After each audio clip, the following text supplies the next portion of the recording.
বকেয়া বিদ্যুৎ বিলের জন্য লাইন কাটা হচ্ছে। এই গ্রাহকের বেশ কয়েক মাসের বিদ্যুৎ বিল বকেয়া ছিল। তাকে ইতিমধ্যে বিদ্যুৎ বিল পরিশোধ করার জন্য বলা হয়েছে, কিন্তু তিনি বিদ্যুৎ বিল পরিশোধ করেননি। তো সর্বশেষ আজকে তার লাইনটি কাটা হচ্ছে। তো আপনাদের যাদের এখনো বিদ্যুৎ বিল বকেয়া রয়েছে, আপনারা খুব দ্রুত আপনাদের বিদ্যুৎ বিলগুলো পরিশোধ করুন, অন্যথায় যে কোনো সময় মিটারের সংযোগ বিচ্ছিন্ন হতে পারে। বিদ্যুৎ সরকারি সম্পদ, রাষ্ট্রীয় সম্পদ। বিদ্যুৎ বিলের টাকা সরকারি রাজস্ব, তাই এটা না দেওয়ার কোনো সুযোগ নাই।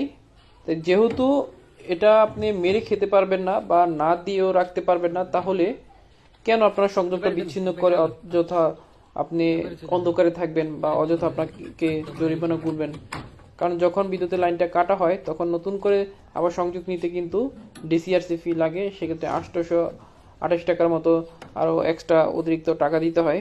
তাহলে কেন আপনাকে এই টাকাটা আপনি দিবেন? তাই সংযোগ বিচ্ছিন্ন এড়াতে অবশ্যই নিয়মিত বিদ্যুৎ বিল পরিশোধ করুন।